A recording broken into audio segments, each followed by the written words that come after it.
En el anterior mensaje de esta serie, no fue la semana pasada, sino la anterior, asistimos a un momento crucial en el discipulado de los 12.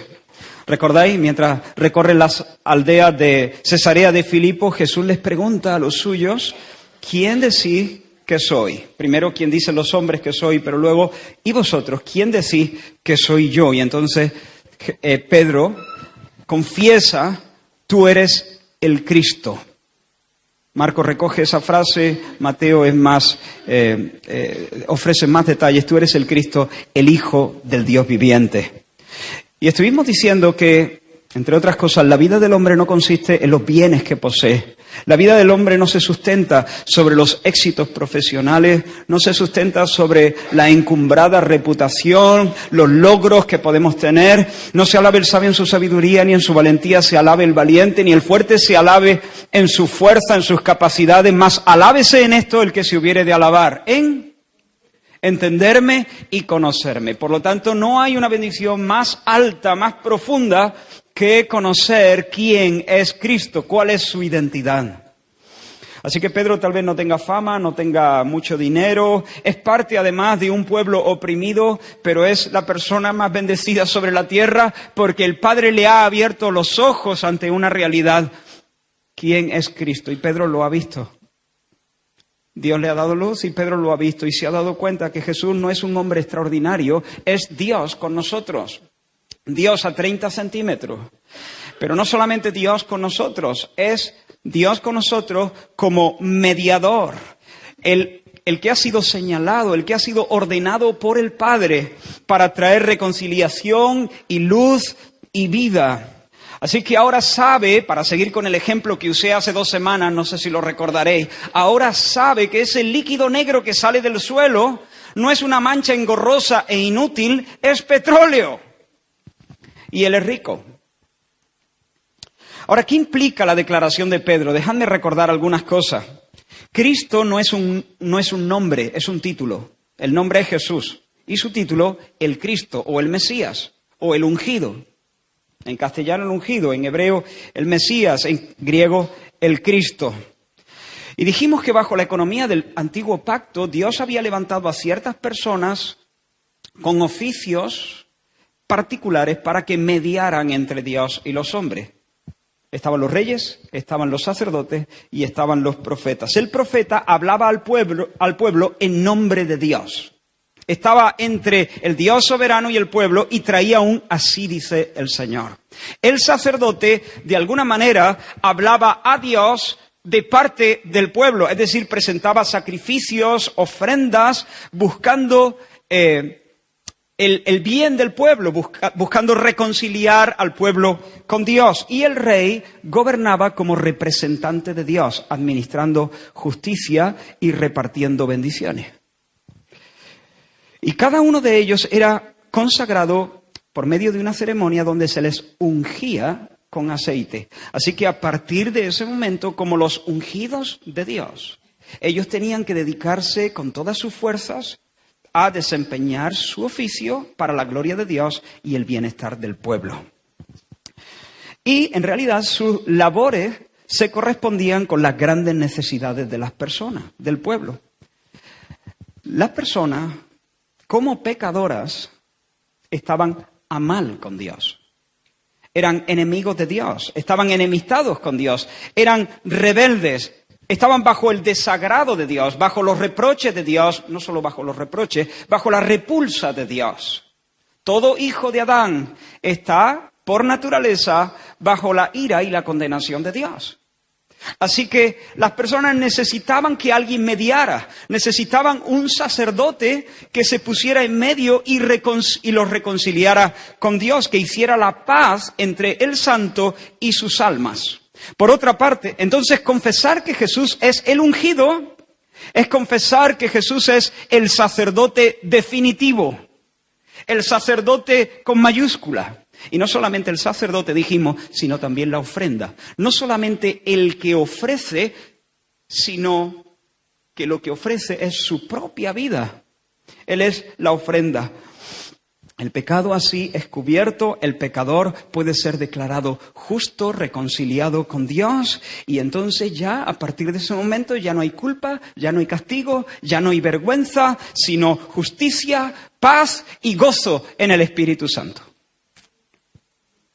Pero ese no era el único problema que tenían las personas. No era únicamente su enemistad con Dios. El pecado había hecho más cosas. El pecado había arruinado desde las raíces su propio corazón, su propia alma. Y el corazón humano perdió toda posibilidad, toda la capacidad de discernir la verdad, de amar la verdad, de entender las cosas de Dios. Los hijos de Adán son, espiritualmente hablando, ciegos por naturaleza. Nacemos ciegos. Unos topos. No discernimos las cosas de Dios, no discernimos el camino de Dios, los métodos de Dios, el nombre de Dios.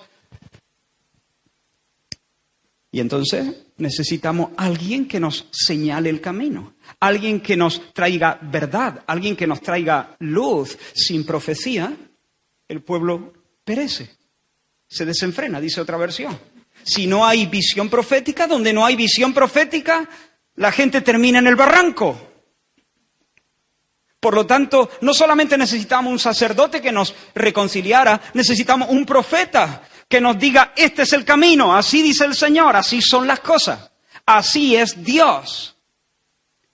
Y decir que Jesús es el Cristo, es decir que Jesús no solo es el sacerdote definitivo, es el profeta definitivo. Él es la verdad. Él es la palabra final. Él es el que revela a Dios de forma definitiva y de forma perfecta. Pero teníamos un problema más. No solamente enemistados con Dios bajo su ira y su justa condenación. No solamente siendo unos ciegos, incapaces de discernir la verdad, Dios y sus caminos. Sino que además estábamos en el cepo de Satanás.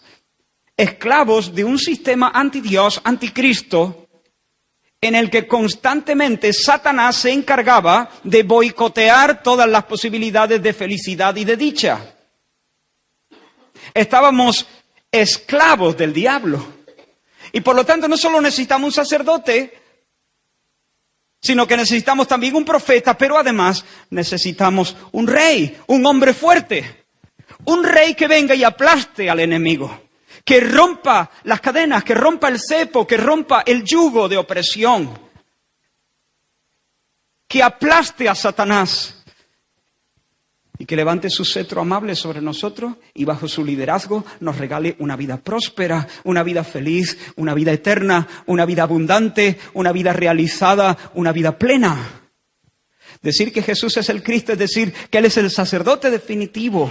No tengo que estar a mal con Dios porque ha venido el Cristo. Decir que Jesús es el Cristo es decir que Él es el profeta definitivo. No tengo que andar dándome topetazos por la vida, porque en su luz yo puedo ver la luz. Él es la verdad, no solo habla la verdad, Él es la verdad. Y decir que Jesús es el Cristo es decir que Él es el Rey definitivo, el Hijo de David, el heredero definitivo del trono. Y por lo tanto, Él es el aplastador de los enemigos, el que los expulsa para siempre y el que me gobierna, me lidera bajo su justo reinado, bajo su justo gobierno. De tal manera que mi vida pueda florecer de primavera en primavera, de primavera en primavera. Y recibir gracia sobre gracia sobre gracia. Él es la persona donde se reúnen los tres oficios y las tres unciones. La unción del profeta, la unción del sacerdote y la unción real. Él es el camino que nos conduce al Padre como sacerdote. Nadie viene al Padre, sino por mí. Él es la verdad que nos da a conocer de un modo perfecto y cabal a Dios. Y Él es la vida. En Él se destrozan los yugos y en Él florecen todas las cosas. Ahora, usa tu imaginación por un momento. Allí está Jesús con los 12. Él pregunta, ¿quién soy? Y Pedro responde, eres el Cristo. Quiero que notes que ellos están insertos en un pueblo que tiene su historia. Ellos viven esperando la llegada del Mesías. ¿De acuerdo? Ellos viven esperando la llegada del Mesías. Jesús pregunta, ¿quién soy? Y Pedro dice, el Mesías. el Mesías. Supongo que lo dijo con emoción, con brillo en sus ojos. Tú eres el deseado. Tú eres el Hijo del Dios viviente, el Dios nuestro. Tú eres el Cristo. Y Jesús le dice, tú eres dichoso, porque el Padre te ha bendecido. No se puede bendecir de una manera más preciosa a una persona, guiándole a mí, diciéndole quién soy, mostrándole mi verdad. Es verdad, soy el Cristo. El corazón del pulso de los discípulos se acelera. ¿Y ahora qué? ¿Estás en la escena? ¿Estás usando tu imaginación?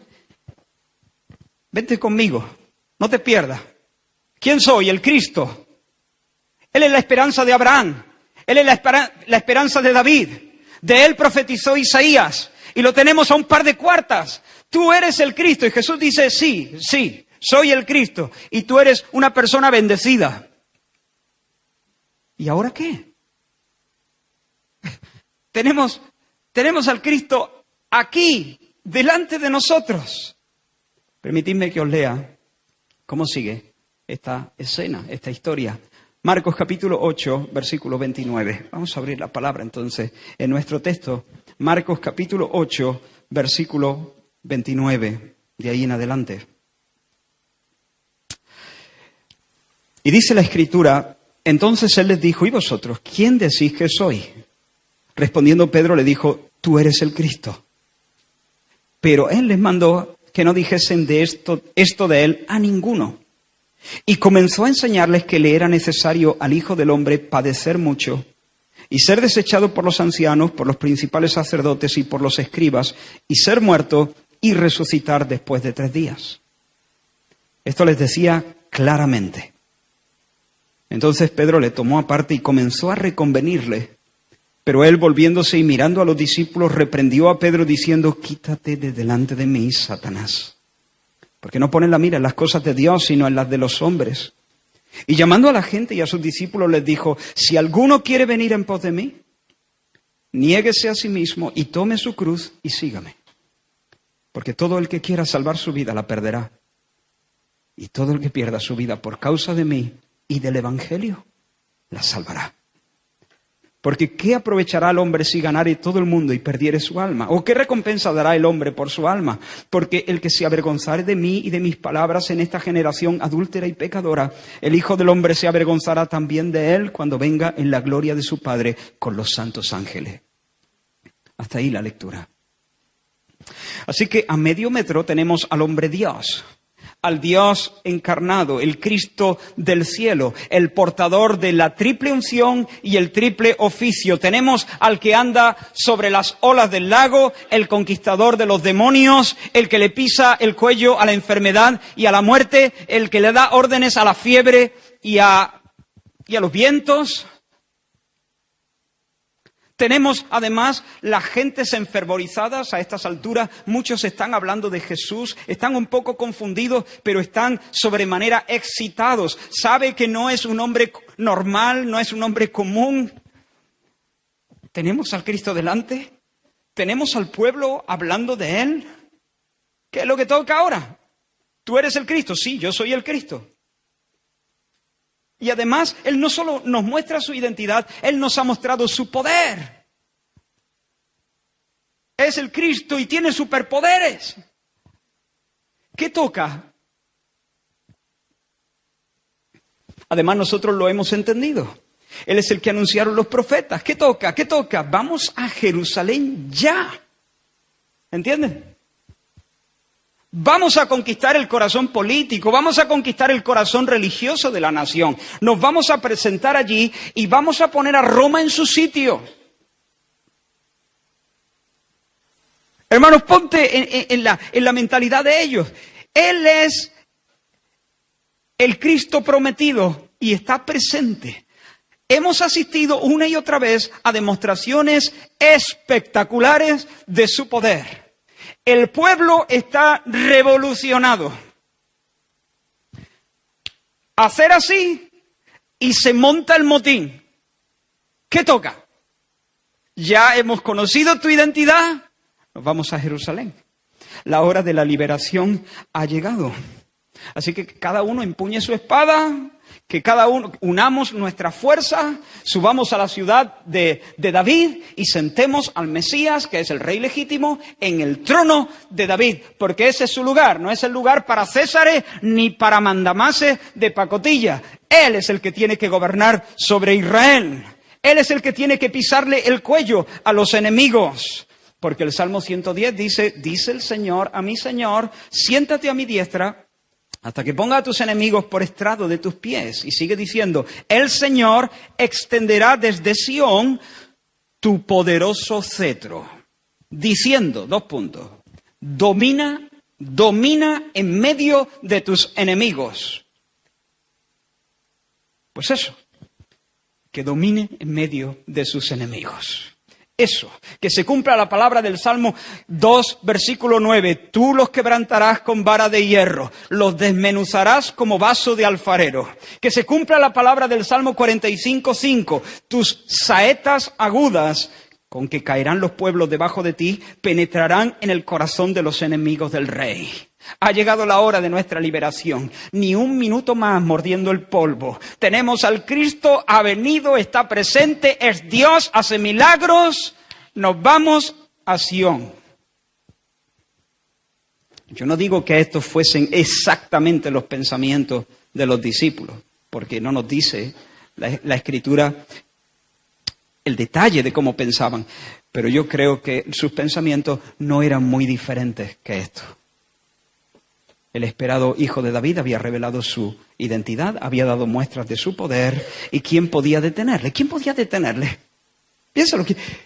Esta gente ha visto a Jesús hacer cosas impresionantes. ¿Quién puede detenerle? ¿Quién va a ser el guapo que se ponga a la entrada de Jerusalén y diga, aquí no se pasa? ¿Qué legión romana? Si ni siquiera legiones de demonios pudieron detenerle en la región de Gadara. Amigo, Él le da órdenes a los vientos, Él camina sobre las aguas, Él multiplica los panes, Él resucita a los muertos. ¿Quién tiene ese músculo? ¿Quién se le va a poner delante al Cristo? El prometido está aquí con nosotros, ahora ya lo sabemos, coge la espada. Sí, es verdad, nosotros somos flacos, pero el Cristo nos preside. Y si Él va con nosotros, nos comemos el mundo. Así que ha llegado la hora de restaurar el reino a Israel. Ha llegado la hora en que las naciones reconozcan que Dios ha puesto a Israel por cabeza de naciones y no por cola. Ha llegado la hora para que todo el mundo venga a Sión buscando la ley y buscando la bendición. Ha llegado la hora en que las naciones vengan a adorar al Rey de Israel. Imagínate que nos invitan a un torneo de fútbol, allí en el Campillo, ¿no? un torneito de fútbol, ¿no?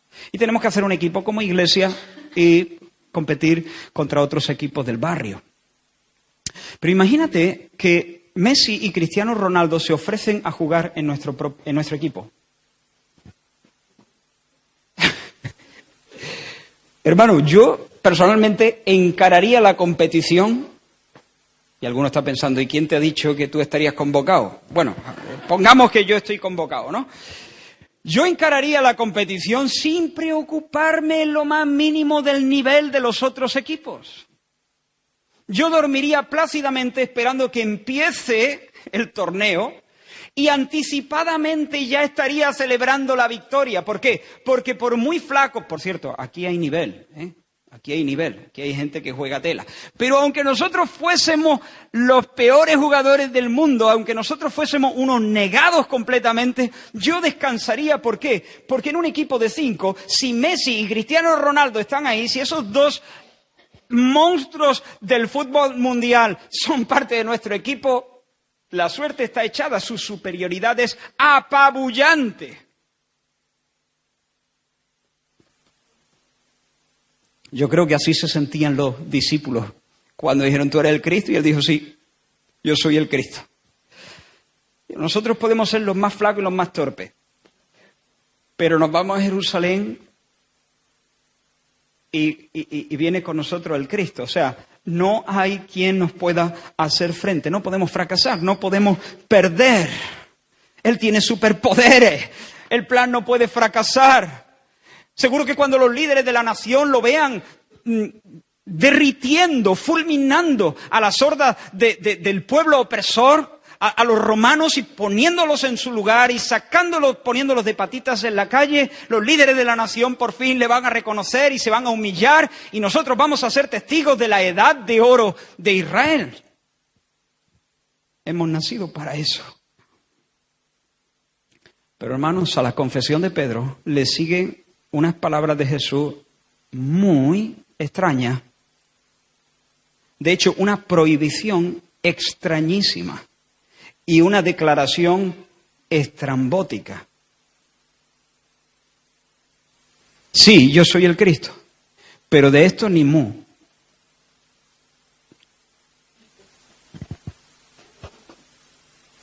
O sea, es el Cristo y nos prohíbe decirlo. Y no solamente eso, dice, comenzó a enseñarles que le era necesario al Hijo del Hombre padecer mucho y ser desechado por los ancianos, por los principales sacerdotes y por los escribas. ¿Quiénes los desechan? Los principales. Y ser muerto y resucitar al tercer día. Sí, soy el Cristo, pero no habléis del tema. No se lo digáis a nadie. Sí, vamos a ir a Jerusalén, pero no vamos a ir a conquistar el trono. Vamos a ir para que yo padezca y muera violentamente. Sí, nos vamos a encontrar con los líderes de la nación, pero ellos no me van a dar la bienvenida, me van a sacar a empujones. Hermano, es como si Messi y Cristiano nos dicen, sí, vamos a jugar en vuestro equipo, pero nos vamos a lesionar en el calentamiento. ¿Y yo? ¿Entiendes? Si vamos a jugar en vuestro equipo, pero nos vamos a lesionar en el calentamiento. Pero eso no tiene sentido.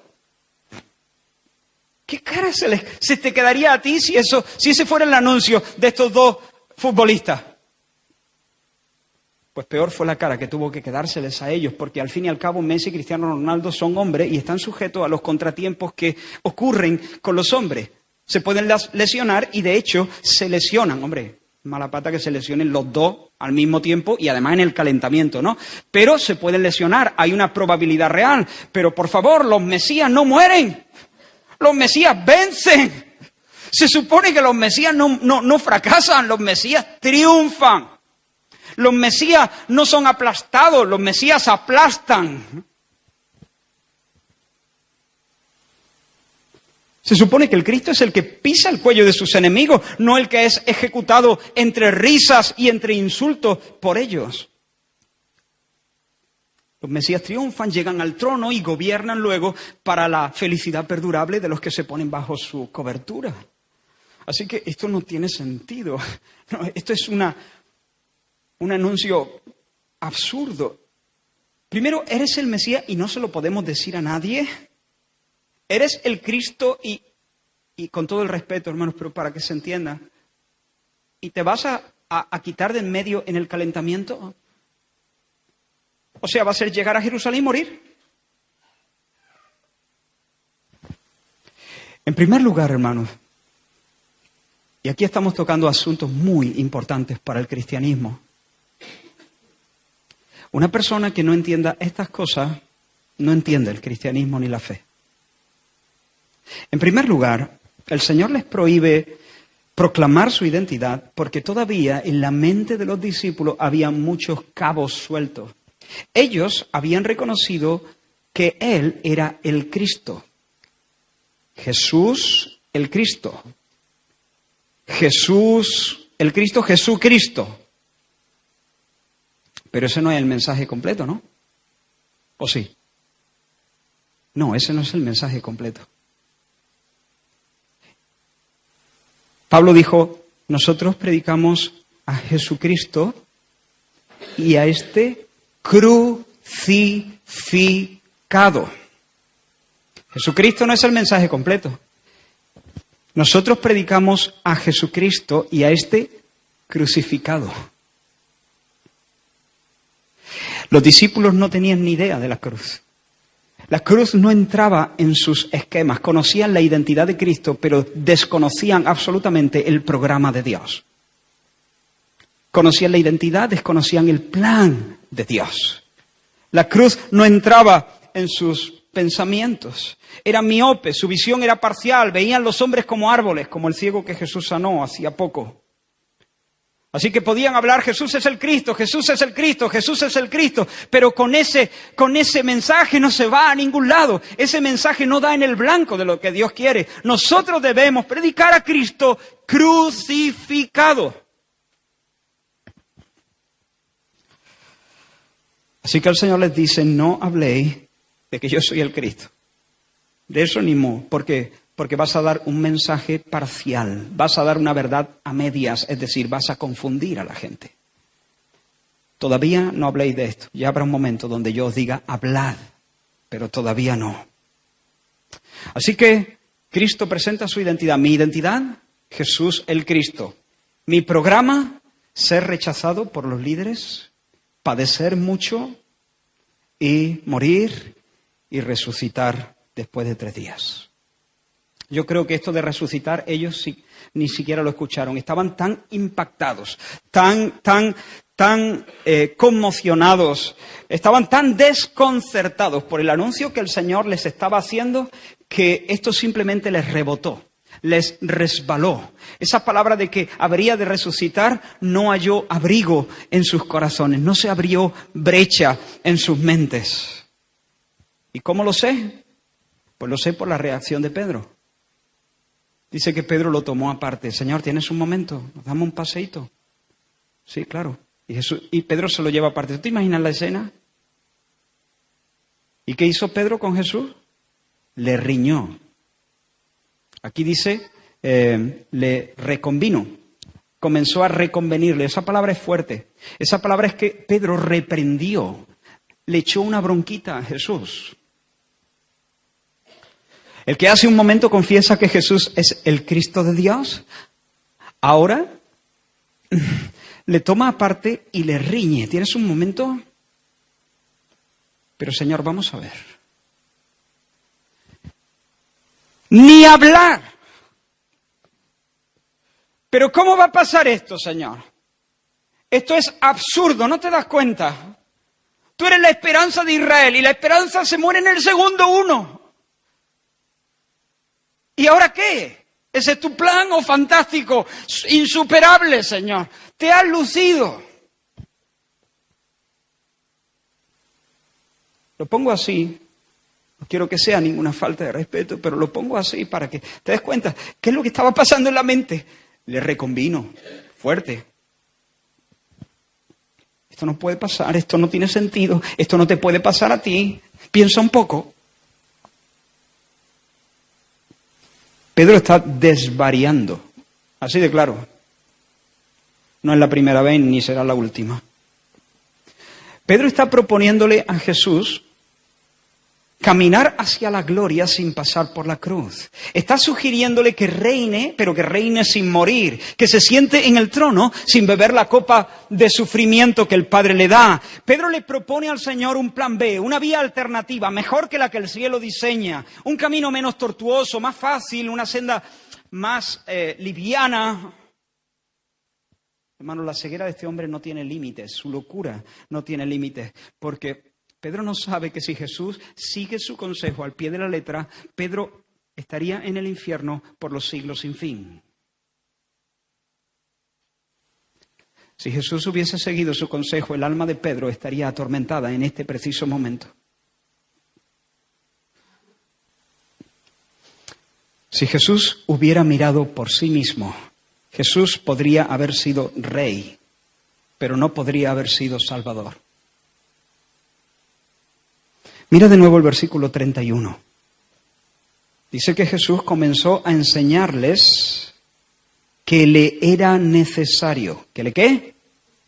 Que le era necesario al Hijo del Hombre padecer, ser muerto, resucitar. Le era necesario. Jesús no está diciendo algo como, mirad muchacho, mi muerte es inevitable. No. Jesús no está diciendo que su muerte vaya a ser la consecuencia inevitable de sus actos. Voy a hacer lo que tengo que hacer y haciendo lo que tengo que hacer finalmente van a acabar conmigo. No, hermano, eso no es lo que Jesús está diciendo. Lo que Jesús está diciendo es más radical, más fuerte, más potente. Lo que Jesús está diciendo es que su muerte no es que fuese inevitable, es que era necesaria. Por lo tanto, da a entender que su muerte es una muerte voluntaria, que responde a un plan trazado previamente. De hecho, un plan trazado en la eternidad pasada. Sin cruz no hay rescate. Sin cruz, Jesús sería el Hijo de Dios. Es decir, Dios Hijo. Pero no podría ser el Cristo Redentor. Sin cruz, Jesús podría juzgarnos, pero no besarnos.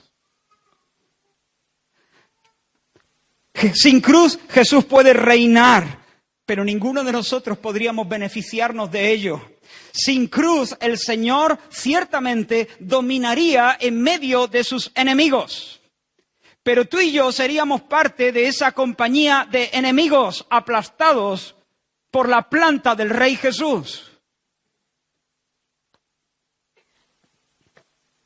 Solo en virtud de su muerte, Jesús puede establecer su amable gobierno no solamente en las galaxias, sino en tu pecho. Él es el Salvador porque Él es Jesucristo crucificado. Él es el Salvador porque Él es el paciente portador de tu pecado, tu sustituto en el patíbulo. Y te lo explico todo lo mejor que sé. No te pierdas ahora. Lo voy a intentar una semana más. Eres un pecador por naturaleza. ¿Y tu corazón se ha estropeado tanto que no puedes amar a Dios? Ni quieres hacerlo. ¿Vale? Nunca por ti mismo vas a amar a Cristo, nunca te vas a someter voluntariamente a su gobierno, nunca vas a desear con sinceridad que Él reine sobre ti. Está tan hecho polvo tu corazón, tan estropeado, por así decirlo, que por ti mismo, dejado a tu suerte, nunca jamás escogerás a Cristo y te pondrás bajo su yugo, nunca. Pero hay un problema con esto. Si no amas al Hijo, tienes un problema con el Padre. Si tú no besas al Hijo y te sometes voluntariamente a su gobierno, Dios es tu enemigo. Y no tienes nada que hacer contra el Dios vivo, porque Dios es fuego consumidor. Dios no tiene que golpear dos veces. Si tú ofendes al Hijo, estás frito. Eso es justo, eso es lo bueno, así es como deben ser las cosas. Si tú ofendes al Hijo, se acabó. No hay esperanza. Y te estoy diciendo que tu corazón está tan estropeado que dejado a su suerte, constantemente tú vas a negar al Hijo, ofender al Hijo, provocar al Hijo y mostrarte rebelde una y otra vez delante del Hijo. Ahora, la única esperanza que tú tienes es que Dios cambie tu corazón. Quite ese corazón estropeado y ponga un corazón nuevo. Esa es tu única esperanza. Porque si Cristo ocupa el trono antes de que eso pase, Él te va a pisar el cuello. Porque tú serás parte de la compañía de enemigos. Y cuando un rey asciende al trono, él toma posesión de verdad. ¿Y sus enemigos? ¿Entiendes? Él sienta en su mesa a sus amigos, sus enemigos no. Así que si ese cambio de corazón, si ese trasplante de mente no ocurre antes de que Jesucristo se siente en su trono, entonces no hay nada que hacer. Entonces necesitas que antes de que el Señor tenga el cetro, tu corazón y tu mente sean cambiadas. Pero ahora, tú dices, bueno, ¿y cuál es el problema? Pues que Dios me cambie el corazón. Ya, que Dios te cambie el corazón. Qué fácil, ¿no? ¿Y tu pecado quién lo paga? ¿O es que te piensas ir de rosita?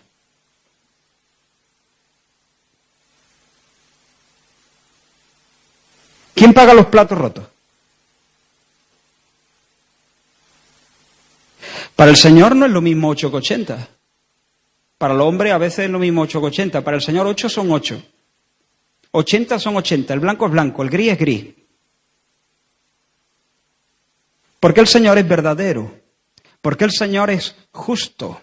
Porque el Señor no tiene por inocente al culpable.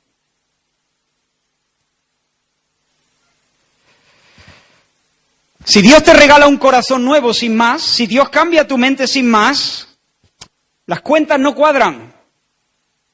Y a Dios le tienen que salir las cuentas. Dios no hace borrón y cuenta nueva. Dios no mete las cosas debajo de la alfombra. Dios no mira para otro lado y dice, no lo he visto.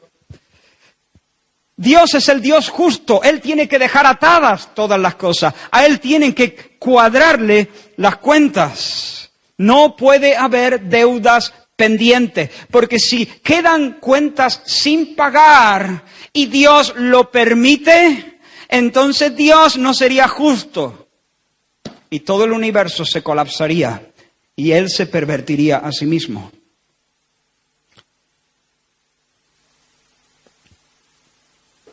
¿Te das cuenta por qué la cruz era necesaria? Hermano, Jesús no murió atropellado por los poderosos de siempre. Jesús murió como un sacrificio vicario, un sacrificio sustitutorio, como un sustituto por los pecadores. Jesús murió en la cruz pagando los platos rotos. Escucha, Jesús murió en la cruz pagando los platos rotos para que las cuentas cuadren, para que Dios pueda ser justo y al mismo tiempo misericordioso. Jesús murió en la cruz, cargando sobre sí mismo el pecado de los muchos. ¿Cuál era ese pecado? Ningunear al Hijo. No honrar al Hijo. Vivir de espaldas al Hijo. No reconocer la belleza del Hijo. No reconocer el señorío del Hijo. Ese fue el pecado y Jesús lo puso sobre sí mismo. La ofensa que los pecadores habían dirigido hacia Él. La culpa, Él la puso sobre sí mismo. Cargó el pecado y soportó el castigo. Y allí, con su cuerpo clavado a la madera de una cruz, traspasado de dolores, soportó el justo castigo y canceló la deuda. Pagado. Sobre el monte de la calavera, el pecado es tratado, el juicio es ejecutado y Dios pone las cosas en su sitio. Y por una parte nos reconcilia finalmente con Él. Cumple toda justicia y nos reconcilia con Él. Y nos coloca en un lugar donde ahora sí puede regalarnos un nuevo corazón. ¿Y nos vamos de rosita? No, ya ha sido pagado el pecado. Dios no lo ha barrido debajo de la alfombra. Dios lo ha tratado y lo ha tratado con justicia de tal manera que nadie puede levantarse y decir Dios no es justo, porque Dios ha cumplido toda justicia. Ahora sí, el pecado ha sido tratado y ahora Dios, generosamente, con el corazón ensanchado a más no poder, Él puede regalarnos un trasplante de mente, un trasplante de corazón, y estoy hablando en figura lógicamente. Él puede cambiar nuestro corazón estropeado que no ama al Hijo por un corazón sensible, nuevo, que ama, aprecia, adora, sigue a Cristo. Antes de que llegue el día final y el cetro esté en la mano de Cristo para juzgar, para que en ese día nosotros no seamos echados fuera, sino sentados a la mesa y heredar todas las bendiciones en el reino que ya viene. Puede darnos un nuevo corazón sin hacer la vista gorda. Por eso la cruz era necesaria. Dios puede transformarnos interiormente para que cuando el Hijo se siente en su trono no tenga que pisarme el cuello, sino sentarme a su lado, sentarme también en el trono con Él. Bendito sea el nombre del Señor. El Salmo 110 que he leído antes dice, el Señor dijo a mi Señor, siéntate a mi diestra hasta que ponga a tus enemigos por estrado de tus pies. El Señor enviará desde Sión la vara de tu poder. 2 puntos. Domina en medio de tus enemigos. Pero mira cómo sigue el Salmo. Tu pueblo se te ofrecerá voluntariamente en el día de tu poder. Tu pueblo se te ofrecerá voluntariamente. No lo haríamos nunca, jamás, si Dios no nos diera un corazón que funciona. Con este corazón estropeado, nosotros voluntariamente, nosotros alimentamos nuestra panza. Eso es lo que nosotros hacemos voluntariamente. Pero nunca nos rendimos al señorío de Cristo. Pero la promesa era, tu pueblo se te ofrecerá voluntariamente en el día de tu poder. Eso es posible porque Dios nos da un nuevo corazón. Eso es posible porque Dios sopla y pone su Espíritu Santo en nosotros. Eso es posible porque Jesús el Cristo no solo es Jesús el Cristo, es Jesús el Cristo crucificado. Porque Él fue a la cruz. Oh, hermano, la cruz. Ese lugar terrible, donde la espada se hunde hasta las entrañas y donde la sangre se derrama para hacer justicia. Oh, la cruz, hermano. Ese lugar bendito, donde los pecadores pueden recibir misericordia, perdón de pecados y herencia con los santificados. Si Jesús no acude al Calvario, el juicio caerá sobre Pedro. Cállate, Pedro. Cállate, Pedro. Deja que Jesús siga su camino. Porque si Jesús se detiene, el juicio caerá sobre él y caerá sobre nosotros. Pero si Jesús sube la cuesta y muere por ti, entonces ya no tendremos que morir bajo la ira de Dios. Es necesario, Pedro. Es necesaria. La muerte no es inevitable, es necesaria. La muerte es necesaria. Es necesario que Jesús muera como el Cordero de Dios para que Jesús pueda reinar en nuestras entrañas como Rey y Salvador. Por eso Jesús, volviéndose a Pedro, le dice, y mirando a los discípulos también, apártate de mí, Satanás. Quítate de delante de mí, Satanás. Quítate de mi vista, Satanás. Porque no pones la mira en las cosas de Dios, sino en las de los hombres. Quítate de mi vista, Satanás, porque no piensas como Dios. No piensas como Dios. Hace un momento le ha llamado feliz, le ha llamado dichoso, bienaventurado eres, y ahora le dice, quítate de mi vista. ¿Por qué?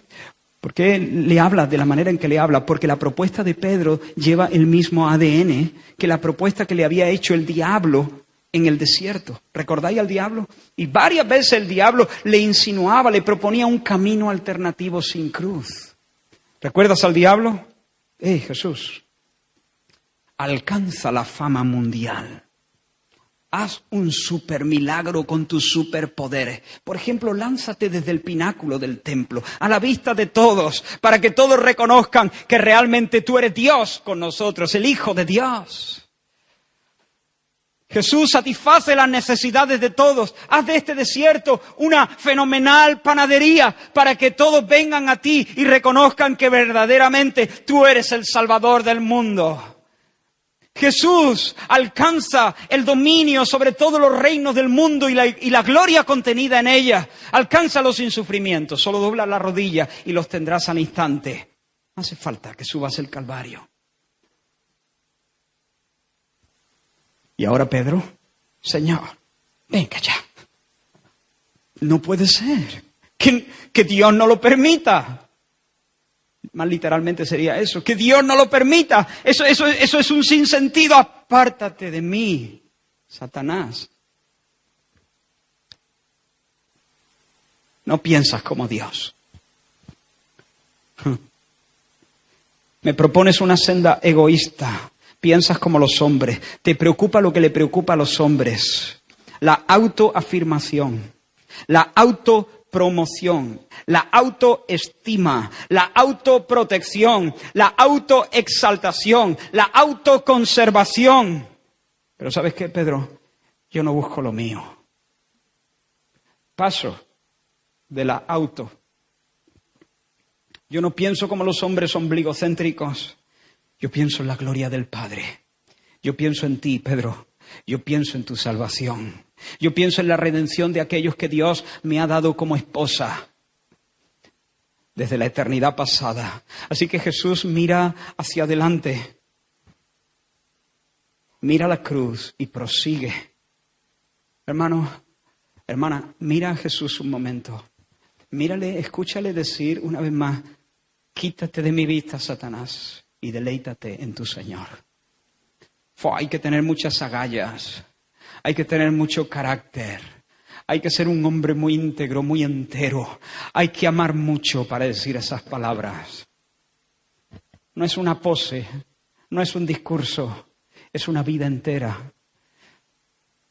Apártate de mí, Satanás, no me interesa tu programa de supervivencia, no me interesa. No me interesa tu camino cuesta abajo, no me interesa tu propuesta fácil. Renuncio a mi autopromoción, renuncio a mi autoexaltación, renuncio a mi autoconservación. Voy a caminar en línea recta hacia la muerte necesaria. Por amor al Padre, por amor al pueblo que el Padre me da.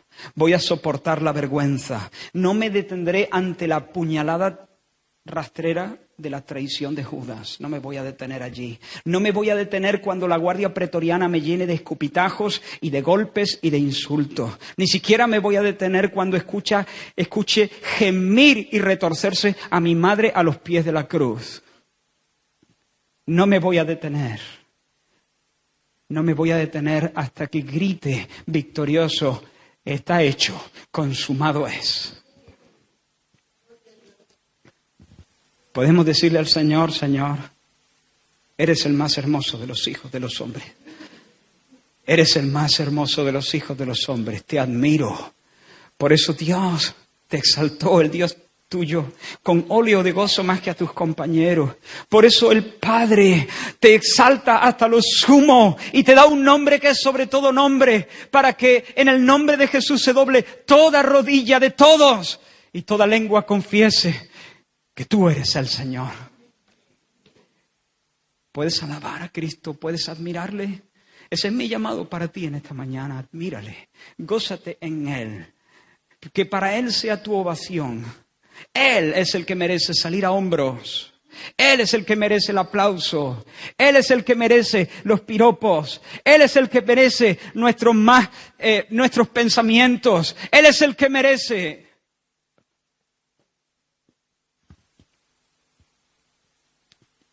Pero algo más. Enseguida Jesús llama no solo a Pedro y a los discípulos, sino a otra gente. ¿Lo has visto? Dice que llamando a sus discípulos y a la gente, los convoca el Señor. Quiere enseñarles algo solemne. Él debe morir, tiene que hacerlo. Su muerte es necesaria para la salvación de los suyos. Sin cruz no hay mañana, o por lo menos un mañana con esperanza. Pero no solo Él debe enfrentar la muerte. ¿Lo has visto? Cada uno de sus seguidores debe morir. Por supuesto, que nadie se confunda en este punto. La muerte de Jesús es única porque solo la muerte de Jesús es vicaria. Solo la muerte de Jesús es la muerte del justo por los injustos. Solo Él muere para sustituirnos en el patíbulo. Ninguna otra muerte es así. Pero en otro sentido, no solo Jesús muere, cada uno de sus seguidores debe morir. Así funciona el plan de Dios. El plan de Dios no solo es que Jesús muera de manera vicaria, sino que tú también mueras de otra manera, pero que mueras. ¿Es eso lo que dice Jesús? ¿O estoy forzando el texto? ¿Qué dice el Señor? A ver si encuentro aquí. A ver. Aquí. Dice: y llamando a la gente y a sus discípulos les dijo: si alguno quiere venir en pos de mí, niéguese a sí mismo y tome su cruz y sígame. Porque todo el que quiera salvar su vida la perderá, y todo el que pierda su vida por causa de mí y del Evangelio la salvará. Ahora, hermano, si alguno quiere ser discípulo de Jesús, entonces tiene que morir, tiene que negarse a sí mismo, tomar su cruz, seguir a Jesús. Negarse a sí mismo, tomar su cruz y seguir a Jesús. Así que sí, yo soy el Cristo. Voy a Jerusalén. ¿Quieres venirte? Entonces no te pido que cojas una espada y que corras hacia la conquista. Vamos a Jerusalén. Toma una cruz y muramos. No una espada para luchar, una cruz para morir. ¿Quieres seguirme? No te ofrezco pasar por el arco del triunfo. Te ofrezco caminar como un sentenciado a muerte. Algunos han entendido mal estas palabras y estamos llegando al final, pero creo que esto es tan importante, estoy seguro que es tan importante. Algunos han entendido mal estas palabras de Jesús y piensan que la cruz que el cristiano tiene que llevar es algún tipo de circunstancia que hace que la vida sea dura y difícil, que le hace que viva cuesta arriba, alguna enfermedad humillante, un marido tosco, violento, ausente, antipático, una esposa caprichosa, egoísta, rencillosa, un hijo rebelde, necio, una situación económica de profunda carestía. Y entonces muchas veces hemos escuchado a personas decir: esa es mi cruz, esa es mi cruz. ¿Habéis escuchado esa expresión? Esa es mi cruz. Pues no es así, no es así. La cruz, llevar una cruz no es llevar una carga. Llevar la cruz no es llevar una carga. Destierra esa idea. Llevar la cruz no es llevar una carga. Llevar la cruz es llevar el instrumento de muerte en el cual te vas a colocar para que te fulmine. La cruz no te toca, se abraza voluntariamente. No es la cruz que te toca, la cruz no le toca a nadie. Tú te vas a ella, te encaramas, cuando te ponen allí estás vivo, cuando te bajan estás muerto, se acabó. La cruz no hace tratos con nadie. La cruz es un instrumento de muerte. Ahora, ponte en la mente de estas personas, siglo I. Para nosotros la cruz es una imagen religiosa medio amable, pero para ellos es el instrumento de tortura y muerte más atroz que hayan conocido. Era únicamente para los peores criminales.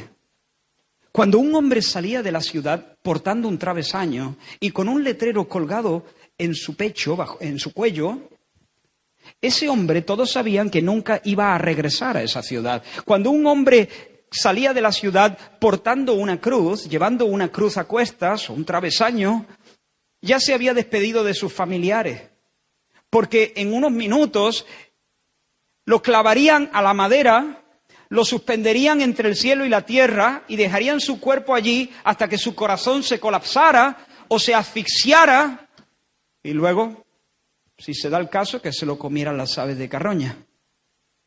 Nadie llevaba a su hijo a, no sé, digo yo. No era un buen lugar, el lugar de los crucificados, para que los niños estuvieran allí. Era un lugar donde olía a muerte.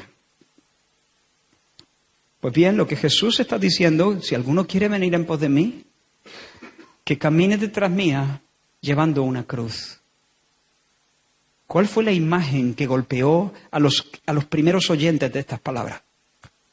La imagen de los reos condenados a muerte, de los sinvergüenzas, de los criminales que eran ejecutados por Roma a las afueras de las ciudades. Ellos habían visto seguramente más de una vez a gente portando una cruz, con el San Benito, por así decirlo, con el cartel colgando de su cuello que decía las causas por las que era condenado y ejecutado. De repente esas palabras, si tú quieres ser mi discípulo, tú tienes que caminar conmigo como un sentenciado a muerte. Lo que Jesús está diciendo es que sus discípulos han de ser una compañía de hombres que escogen la cruz, que no están luchando por conservar sus vidas, que renuncian definitivamente a salvarse a sí mismos. Sus discípulos tendrán que ser personas, hombres y mujeres, tan entregados a Él y tan entregados a su causa, que se digan no a sí mismos. Lo que Pedro hizo con Jesús, lo negó, ¿no? No le conozco, no le conozco. Eso es lo que Jesús nos llama a hacer con nosotros mismos. Israel, no te conozco. Pero esto sería mejor para mi conservación. No te conozco. No me interesa tu conservación, Israel. Me interesa la gloria del Padre, la gloria del Hijo, la gloria del Dios Trino y el bienestar del pueblo de Dios, la causa de Dios, su nombre y su evangelio. No te conozco, Israel. Paso de ti. Ahora, hermanos, este no es un llamado singular a cristianos avanzados. Este es el único llamado que Jesús tiene para los que quieren seguirle. En otras palabras, no existe un solo cristiano sobre la faz de la tierra que no sea un humilde portador de la cruz.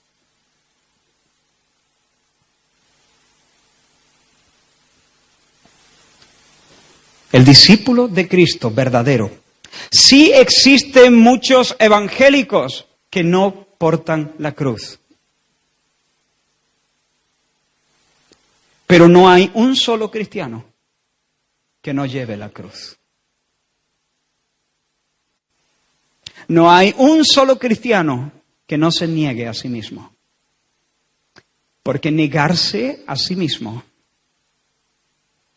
es parte esencial del llamado y del seguimiento. El discípulo de Cristo ha visto que su Señor es tan precioso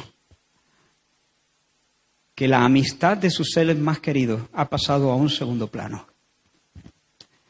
Está dispuesto a ser rechazado por su padre, rechazado por su madre, rechazado por su amigo, por su compañero de trabajo. Está dispuesto a soportar burlas, está dispuesto a todo eso. ¿Por qué? Porque ha visto que el valor de Cristo supera con mucho el valor de todo lo demás. No todos están en el mismo punto de madurez. No todos están todo el tiempo en el mismo punto de determinación. No quiero que nadie se confunde. No estoy hablando del 10. En esa escala hay variación. No siempre somos tan valientes, tan decididos, tan convencidos, tan vibrantes como debiéramos ser. Pero en una medida que es verdadera, todo discípulo de Cristo se ha negado a sí mismo. Ha puesto a Cristo por encima de todas las cosas y se ha dispuesto para caminar detrás de Él, pase lo que pase. Eso es tomar la cruz. ¿Tú estás dispuesto a seguir a Cristo si eso significa alejarte de tu familia?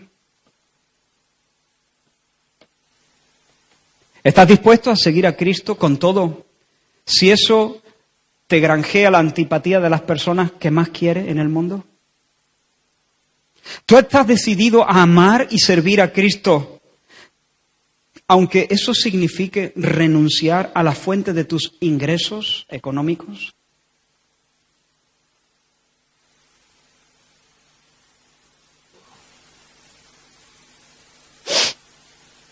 ¿Estás dispuesto a renunciar a tu reputación? ¿Tu buen nombre? ¿Estás dispuesto a dejar a tu novio? ¿Estás dispuesto a dejar a tu novia? ¿Renunciarías a tu pueblo si por causa del seguimiento de Cristo el Señor te coloca más allá de tus paisajes favoritos, tus comidas favoritas, tus olores favoritos y te lleva a un lugar extraño? ¿Estás dispuesto a renunciar a tus sueños más caros, tus aspiraciones profesionales, tus sueños en la vida? ¿Estás dispuesto a llevar a tus hijos a un lugar peligroso?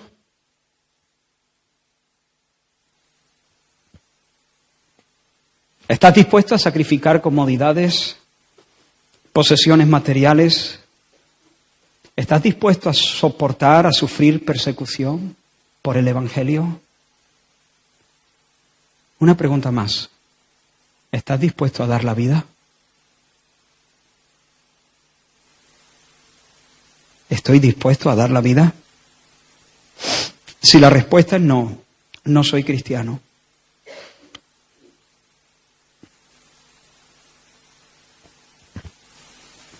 Vuelve a leer el Evangelio. Y si puedes rebatir lo que acabo de decir, te invito a que lo hagas. No siempre somos valientes, pero cuando no lo somos, debemos arrepentirnos y volver a venir al Señor y volver a decirle: tomo tu cruz, abrazo tu cruz, me niego a mí mismo. No viviré para mi comodidad, no viviré para la grandeza de mi nombre, no viviré para hacer lo que me pide el cuerpo, no viviré para hacer lo que me pide el alma. No voy a emplearme cuerpo y alma para alcanzar mis propios sueños. Yo vivo para ti, pase lo que pase. Ponga en el altar lo que tenga que poner: tiempo, dinero, relaciones, renombre, lo que haga falta. La vida si es necesario. Ninguno de nosotros nos conocemos. Todos nosotros podemos flaquear. Pero cada uno de nosotros, si queremos realmente ser verdaderos seguidores de Cristo, tenemos que negarnos a nosotros mismos, tomar nuestra cruz, es decir, hacerle el harakiri, considerarnos muertos, como dijo Pablo, ¿recuerda?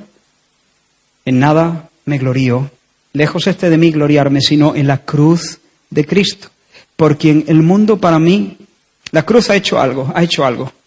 La cruz ha hecho algo en mi vida. Ha hecho que cuando yo miro al mundo, yo lo que veo es un cadáver. Y no solo eso, cuando el mundo me mira a mí, también veo un cadáver. O sea, se ha producido un divorcio entre el mundo y yo. Lejos esté de mí gloriarme, sino en la cruz de Cristo, por quien el mundo me es crucificado a mí y yo al mundo.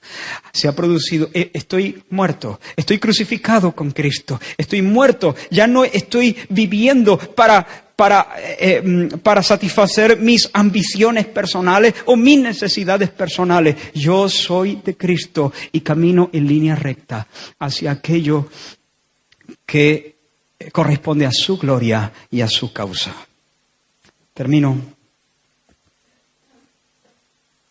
Tal vez aquí haya personas que intelectualmente crean que Jesús es el Hijo de Dios.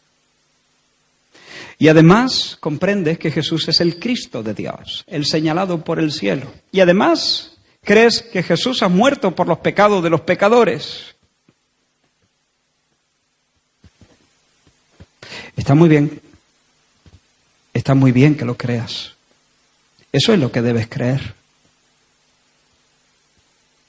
Pero si no tomas tu cruz, negándote a ti mismo, y caminas en pos de Él, como una mujer totalmente entregada. Este no es el llamado para personas especiales, cristianos avanzados en la primera división del cristianismo. Este es el único llamado que Jesús tiene para sus seguidores. Si tú no pasas por esa puerta, tú no estás. Eres un simpatizante, eres un evangélico, eres una persona pensante, no lo sé, pero no eres un cristiano. Debes creer y debes volverte a Él. Debes creer y debes tomar toda tu vida, ponerla en el altar de la entrega y seguir al Señor con un corazón sincero. Merece la pena, porque todo el que quiera salvar su vida la va a perder, pero todo el que la pierda, que la ponga en la cruz, que ponga todo atrás, familia, posesiones, dinero, fama, que a lo mejor Dios ni te las pide, a lo mejor Dios te las deja, pero ya están entregadas. ¿Me explico? Ya están entregadas. Ahora Dios te las puede pedir o te las puede dejar para que tú las administres, no son tuyas, tú las administras para su gloria y para su causa. Pero ya están entregadas, ya están rendidas a los pies de Cristo. No son tuyas, no te pertenecen. Pero si tú haces eso, resulta que ganarás tu vida, dice Jesús. Porque ¿qué recompensa dará el hombre por su alma?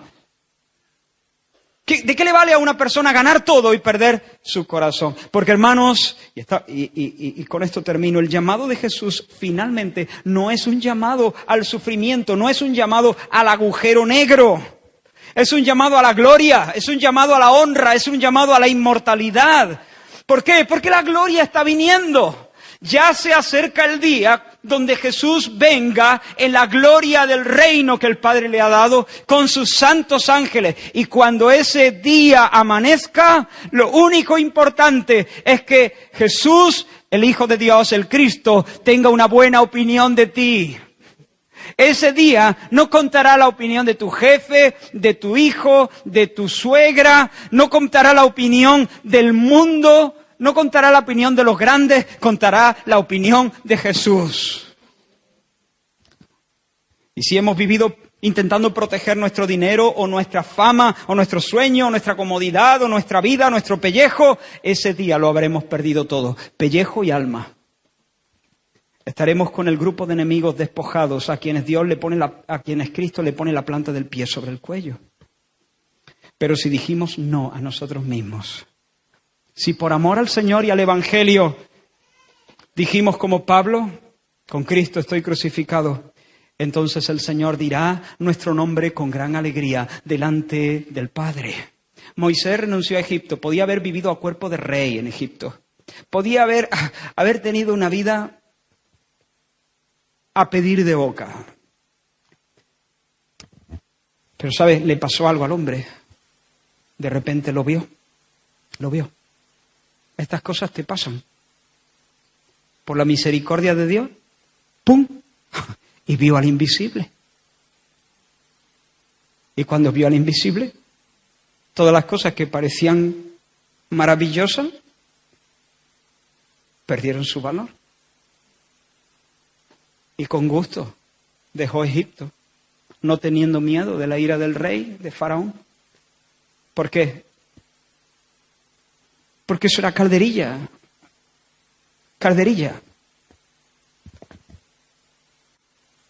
Prefirió seguir al Señor como un humilde portador de la cruz, entre comillas, en un desierto, que vivir a cuerpo de rey en Egipto. ¿Sabes qué? En ese día Moisés también estará allí, nuestro hermano Moisés, y Jesús dirá su nombre a gritos, yo creo, con gran alegría, delante del Padre. Moisés, le conozco, es mío, entra en el gozo de tu Señor.